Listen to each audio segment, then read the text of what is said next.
Okay. Bonjour à tous, j'espère que chacun d'entre vous se porte bien et tout. Je vais d'abord commencer par me présenter. Je suis Flint Tchikapa. Je pense que pour ceux qui ont eu appelé Investir au pays et qui ont souscrit à certaines de nos formations, vous connaissez très bien le nom. Et beaucoup n'ont pas mis un visage sur le nom. Alors aujourd'hui, vous découvrez mon visage. Si je tiens à faire cette vidéo, c'est parce que j'ai subi pas mal d'événements depuis une semaine exactement. Où mon ex-patron, Philippe Simo, a sorti une vidéo sur moi disant que son collaborateur l'avait volé. Et depuis ce jour, ma vie n'est que péripétie. Ma vie n'est que difficulté, ma vie n'est qu'embûche, mais je reste confiant. Alors si j'ai tenu à faire cette vidéo, c'est pour apporter un certain démenti. Parce que j'ai lu certains commentaires sous les vidéos qui disaient il faut faire de lui un cas. Il faut faire de lui un cas d'exemple. Il faut faire de lui, comment est-ce que je vais dire, un cas de figure pour dissuader les autres. Écoutez s'il vous plaît, quand vous entendez une histoire, prenez la peine de vous interroger sur les causes de cette histoire. Ne prenez pas juste une partie qui vous a été racontée par le vainqueur, entre guillemets, parce que c'est lui le premier à parler, et vous vous dites que cette histoire, elle est vraie. Lorsque vous n'avez pas la version de l'autre partie, alors je tiens à apporter ma version à moi. Avant, je ne voulais même pas sortir sur les réseaux sociaux. Je ne voulais même pas m'exprimer sur cette question, parce que je ne savais même pas que cette histoire devait arriver sur les réseaux sociaux. Et elle a sérieusement entaché ma réputation. Elle a sérieusement endommagé l'équilibre de ma propre famille. Si aujourd'hui je fais cette vidéo, c'est parce que justement, ma grand-mère, qui était la raison principale pour laquelle j'ai eu à poser cet acte, ma grand-mère est décédée aujourd'hui, à 5 h du matin. Et le pire dans tout ça, c'est que je n'ai même pas pu la voir. Je n'ai même pas pu la voir. Je n'ai même pas pu être à ses côtés. Parce que c'est elle qui m'avait conseillé. Non, ne va pas à cette convocation. Ils veulent que tu viennes à cette convocation pour te mettre en prison sans jugement. On sait très bien comment ça se passe au Cameroun. Elle m'avait dit, prends un peu tes distances. Mets-toi au silence. Jusqu'à ce que le cœur de ton patron puisse se calmer. Le temps qu'on essaie de le raisonner. Plusieurs fois, ma mère a appelé sur son numéro. Elle n'a pas reçu de réponse. Et j'ai clairement fait savoir, même à eux, je leur ai dit, que je suis prêt à vous rembourser votre argent. Je suis prêt à vous rembourser votre argent. On ne m'a pas écouté. Et aujourd'hui, à cause d'une pauvre histoire de 300 €, je n'ai pas pu être aux côtés de ma grand-mère.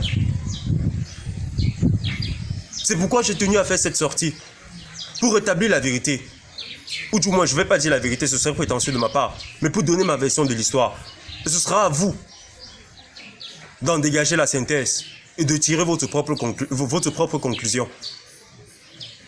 Je tenais à rester dans le silence. Mais vu qu'on a pris mon image et qu'on a lynché mon image sur les réseaux sociaux, je tiens à rétablir une certaine vérité dans cette histoire. Bien, par où commencer? Je vais commencer par le premier point. Le premier point qui est celui-ci. Lorsque j'ai commencé, il y a de cela pratiquement 4 mois aujourd'hui, avec Investir au pays, il a bien expliqué dans la vidéo que tellement pris d'admiration pour son travail qu'il fait, et j'admire toujours ce travail-là jusqu'à aujourd'hui, tellement pris d'admiration par son travail qu'il fait. Lorsque j'ai appris qu'il était au Cameroun, j'ai tout fait pour le rencontrer.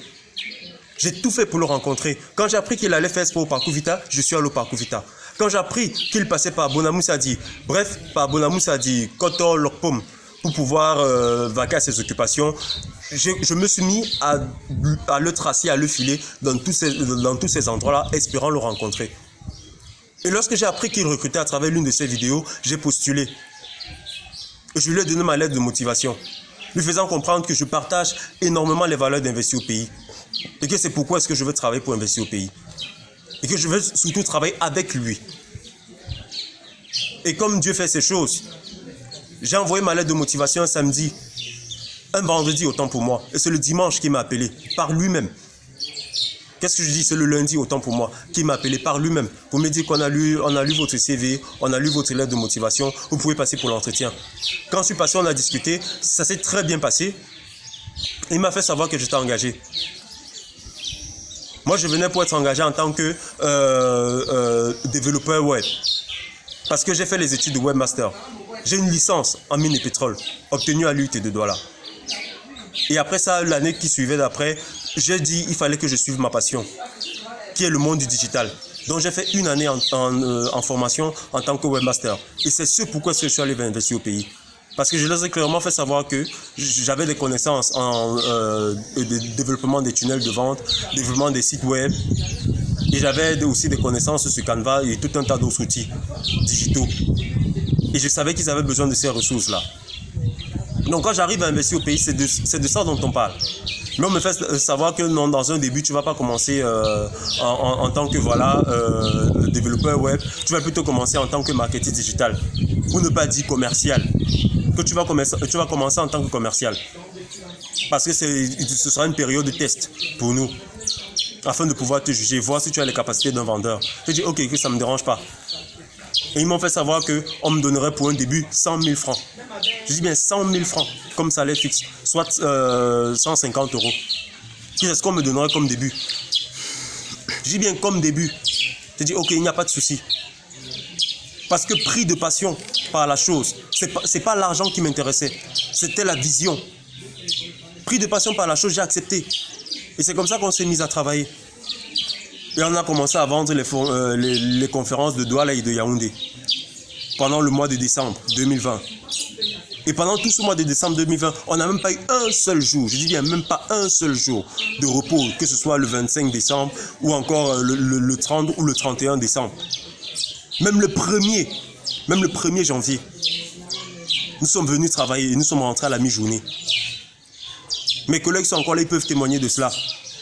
Et je ne me suis jamais plaint parce que j'étais animé par une vision. Je ne veux pas ressasser certaines blessures du passé ici. Mais Philippe, il est là, il voit. Il ne peut pas nier que plusieurs fois je suis venu le voir.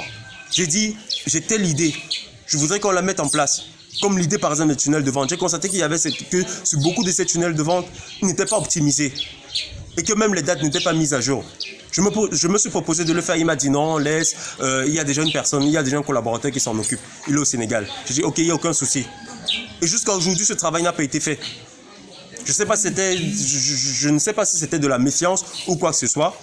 Mais quand j'ai proposé mes services pour pouvoir les ajouter aux options d'investir au pays, et je l'ai clairement fait comprendre qu'au départ, et là on parle du début du mois de janvier, qu'au départ quand je venais c'était pour être ton associé et non pas pour être ton salarié. Mais vu que tu as dit que tu as besoin de m'évaluer, tu as besoin de voir quelles sont mes capacités, je pense que depuis j'ai eu le temps de te prouver que je suis un très bon vendeur, chose qu'il a nettement surpris. Parce que lui-même il était autant surpris de mes capacités, de mes compétences. Lorsqu'il a vu que j'étais un très bon vendeur, et je vous en prie, le meilleur vendeur qu'il ait eu, du moins au Cameroun, je dis bien le meilleur vendeur, et je pèse mes mots, il ne peut pas le démentir. Pour un cas de figure, je vous donne, juste pour le mois de janvier, j'ai fait 19 ventes. Je dis bien juste pour le mois de janvier, j'ai fait 19 ventes. Pour un total de 42 324 euros. Juste pour le mois de janvier. Si vous voulez la conversion en francs CFA, ça vous donne 27 933 840 francs que j'ai rapporté à cette entreprise. Et tout ça pour un salaire de combien? Tout ça pour un salaire de combien? De 100 000 francs fixes et 150 000 francs comme prime. Il a fallu que je bataille pour avoir accès à cette prime-là. Lui qui m'a dit qu'on devait être réglo, qu'on devait être clair entre nous, il n'a pas été clair avec moi. Il ne m'a pas fait savoir qu'il y avait un système de commission, que les collaborateurs qui sont à l'étranger, plus précisément en France, déjà un, ils ont un salaire fixe qui n'est pas en dessous du SMIC, et deux, ils ont des commissions sur chacune de leurs ventes. Il ne m'a pas fait savoir ça. C'est par maladresse que l'un d'eux nous a envoyé ce document. Je vais dire à moi et à Marie Vidal. Pour ceux qui ont l'habitude de nous appeler, ils savent qui est Marie Vidal.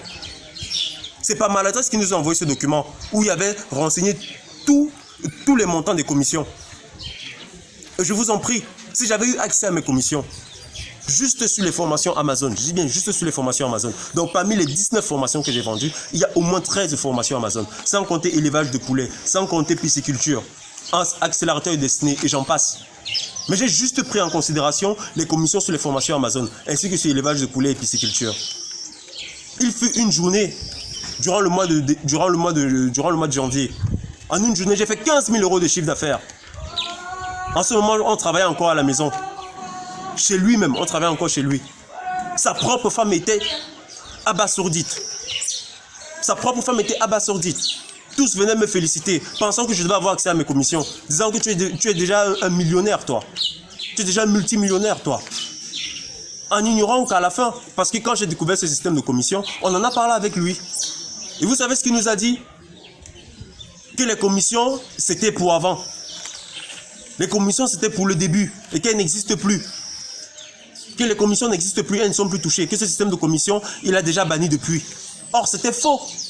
Parce que quand j'ai discuté avec mes collègues qui sont en France, en Hexagone, ils m'ont fait savoir le contraire. Lorsqu'ils apprenaient, parce que quand je vends une formation, je dois l'envoyer en France pour confirmation de paiement et puis qu'on puisse envoyer le mail. Le mail d'accès à la formation à la personne qui a payé sa formation. Donc, quand mes collègues voyaient le nombre de ventes que je faisais, ils étaient surpris. Ils étaient tous dépassés. Et ils me disaient, mais toi, tu fais des cartons. Ça veut dire que tes fins de mois, tu les passes pépère. En ignorant la vérité. Que 1, j'avais un salaire fixe de 100 000 francs. Et que 2, je n'avais même pas droit aux commissions. Vous savez si j'avais eu mes commissions, vous savez combien ça m'aurait rapporté? Ça m'aurait rapporté exactement, juste pour le mois de janvier. Hein. Je vous dis, juste pour le mois de janvier, ça m'aurait rapporté 4 480 €. Je dis bien 4 480 €. Soit 2 956 800 francs. Si j'avais touché mes commissions. Et là, je ne parle que des formations Amazon et élevage de poulet. Je ne compte même pas les autres formations comme accélérateur de destinée ou encore comment trouver vivre de sa passion. Je ne parle même pas de ces autres formations que j'ai eu à vendre durant ce mois. Je n'intègre même pas ces commissions-là. Je prends juste les commissions d'Amazon et élevage de poulet. Je devais avoir, je vous dis bien, 4 480 €. Soit 2 956 800 francs. Juste pour le mois de janvier. Et au lieu de cela, j'ai eu combien? 250 000 francs. Voilà la première trahison que j'ai eue avec Philippe Simo. Voilà la première trahison que j'ai eue. Il n'a pas été clair avec moi. Mais malgré tout, j'ai passé l'éponge. Parce que comme je vous dis toujours, ce n'était pas l'argent qui m'intéressait.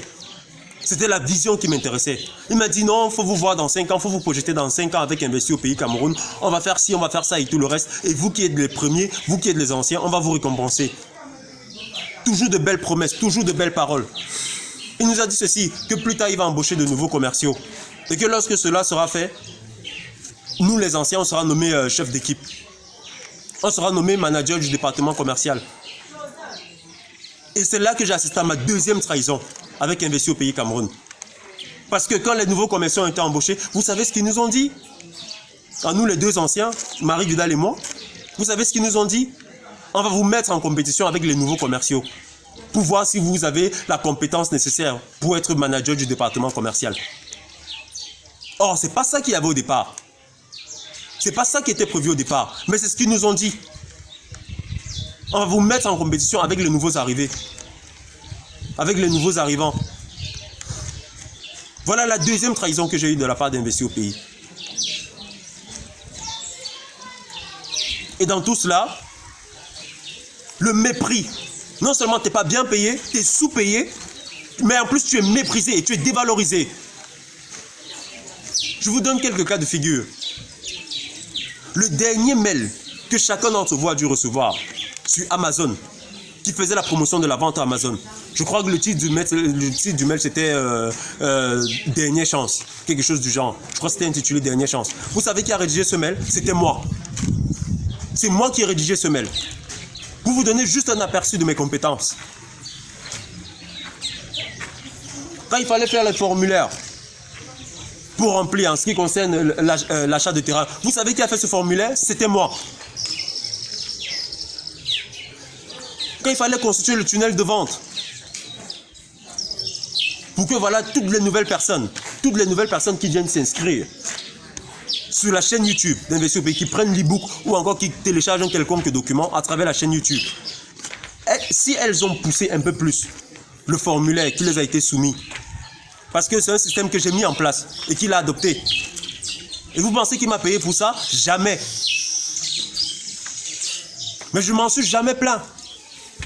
Pourquoi? Parce que j'étais toujours animé par cette vision. Alors, voilà ce que quelqu'un qui vient, il tire à boulet rouge. Il tire à boulet rouge sur les multinationales qui sont au pays, disant qu'elles nous exploitent. Lui-même, il vient, il nous exploite. Et parce qu'il sait qu'il y a une crise de confiance entre les gens de la diaspora et les gens du pays, il exploite cette faille-là. Pour dire que lui, en tant que personne de la diaspora, quand il va parler des personnes du pays, directement la diaspora va se liguer contre les personnes du pays. Directement, on va prendre ce qu'il dit pour argent comptant, comme une parole d'évangile. La majorité des personnes qui sont allées écrire en commentaire, il faut faire de ce jeune un cas de figure. Ah, j'espère que vous ferez aussi de lui un cas de figure. Pour ces personnes qui quittent de la diaspora et qui viennent exploiter les frères ici au pays, pensant jouer sur leur naïveté. Je suis tout sauf un jeune naïf. Et je vous dis encore, l'Europe ne me fait pas rêver. L'Amérique ne me fait pas rêver.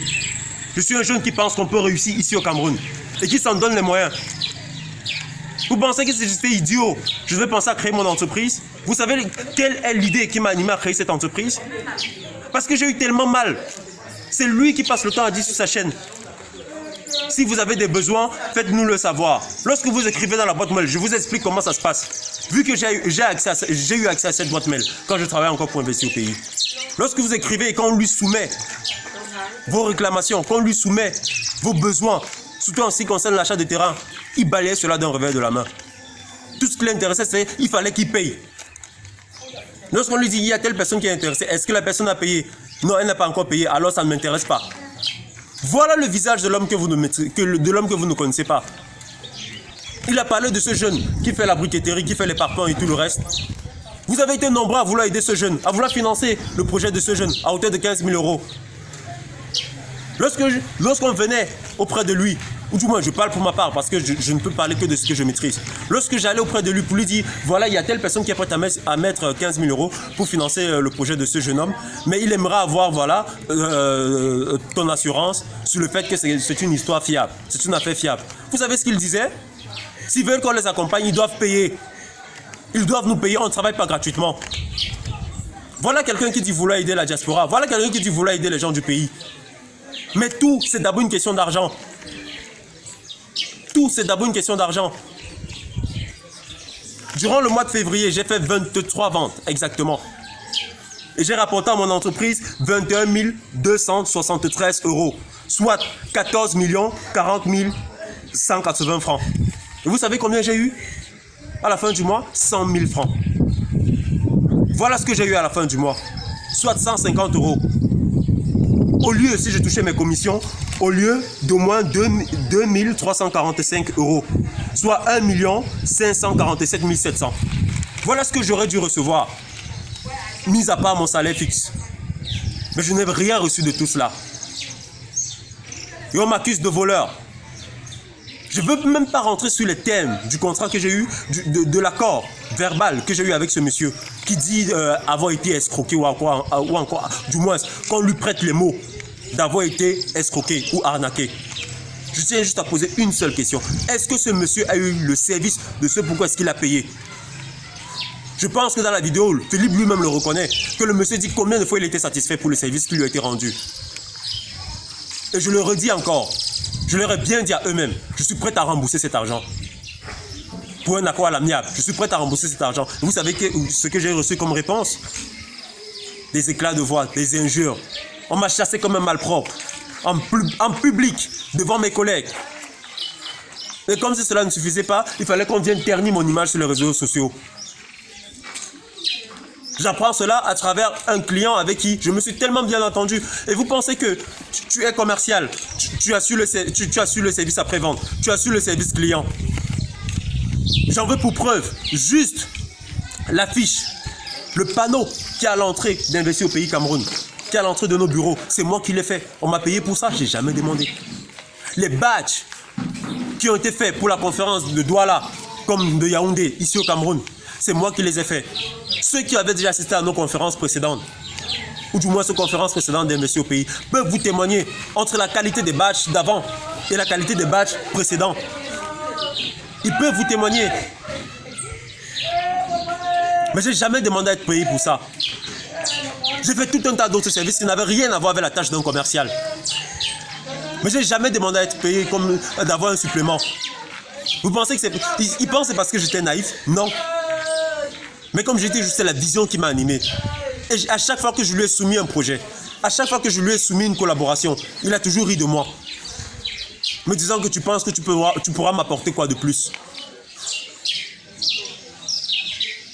Tu penses que tu pourras m'apporter quoi de plus? Voilà sa question qu'il m'a posée.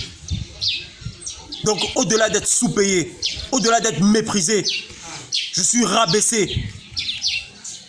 Je ne suis pas pris en considération. Et comme si cela ne suffisait pas, pour une maudite somme de 300 €, on m'empêche d'être présent aux côtés de ma grand-mère. Voilà une semaine, je vous dis bien, une semaine jour pour jour. Elle a fini par décéder.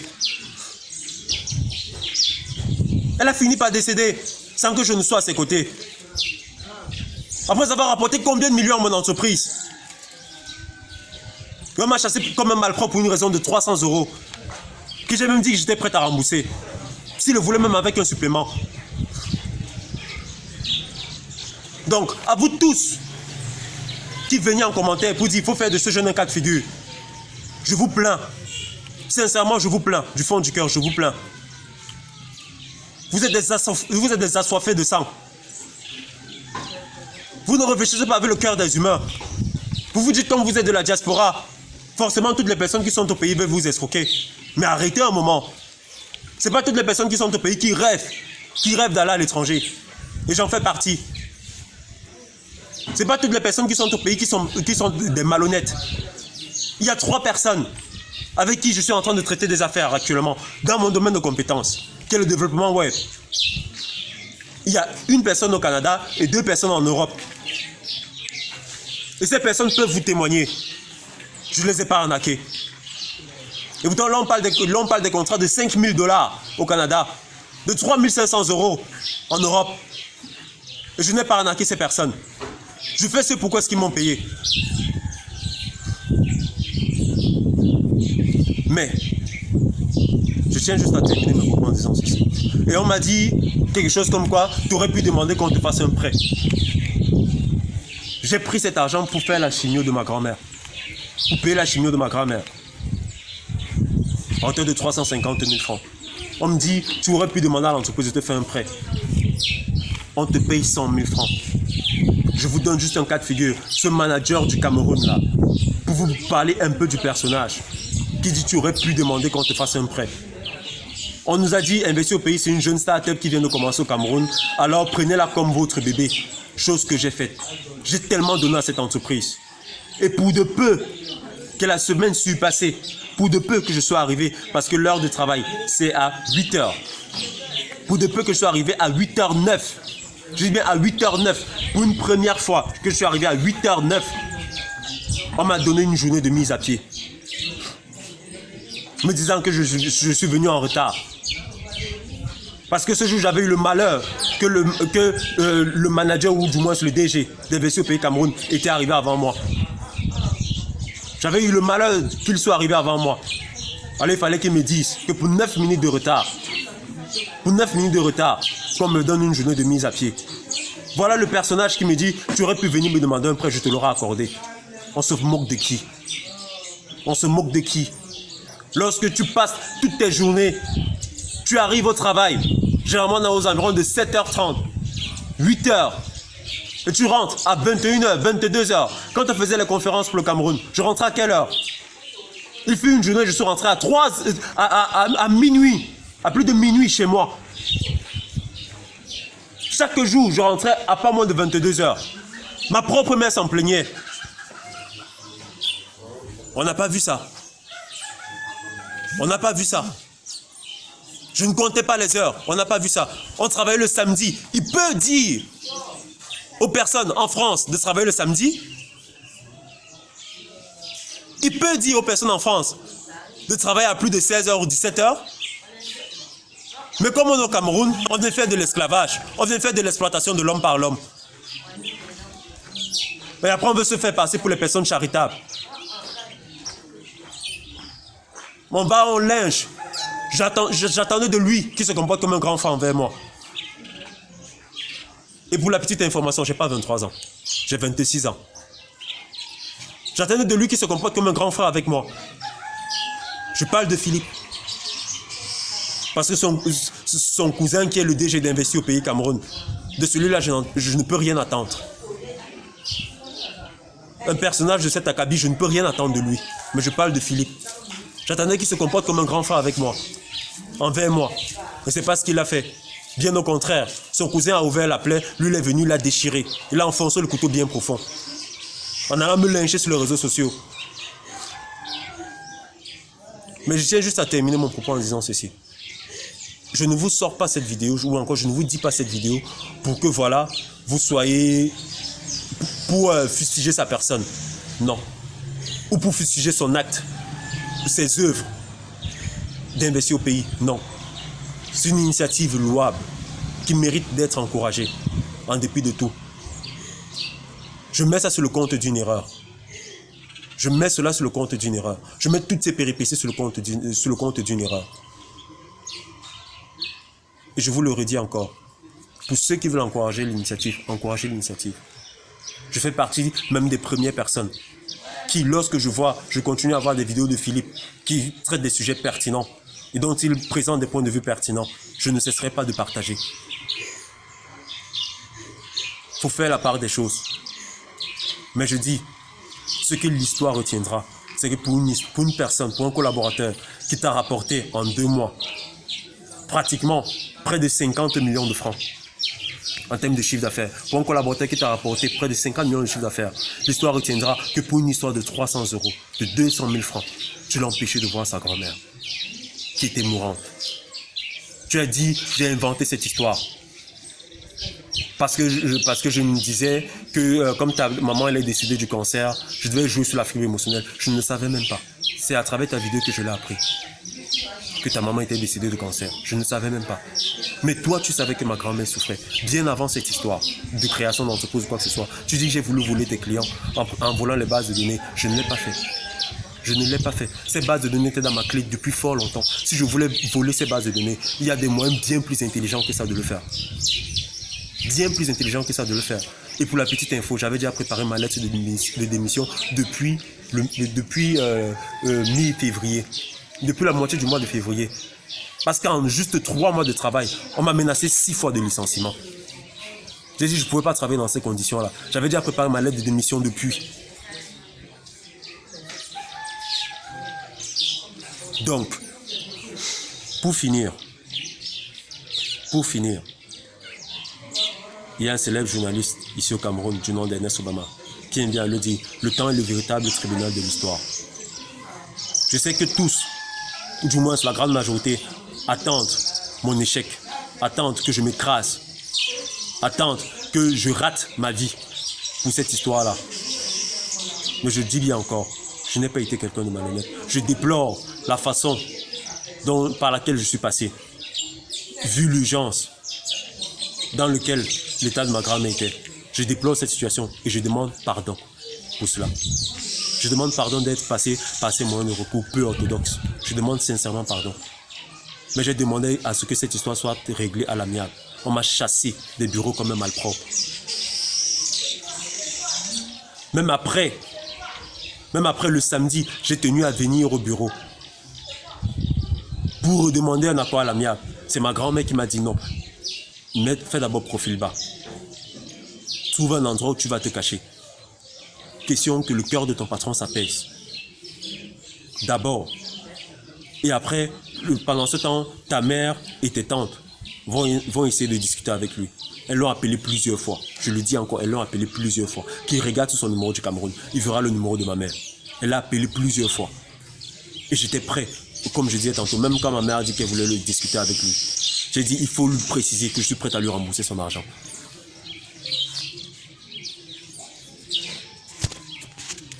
Et comme si cela ne suffisait pas, mon image a été ternie sur les réseaux sociaux. Mais j'ai dit, comme cette affaire a été portée sur les réseaux sociaux, il est aussi important que j'apporte ma réponse sur les réseaux sociaux. Et que j'essaie un peu de vous donner un regard sur l'envers du décor. Alors je remercie les personnes qui ont quand même eu la bonté de cœur de le conseiller en lui disant, essaie de t'arranger avec ce jeune frère. Essaie de trouver une solution plus pacifique avec ce jeune frère, progressiste avec ce jeune frère. Je vous en remercie. C'était Flint Tchikapa.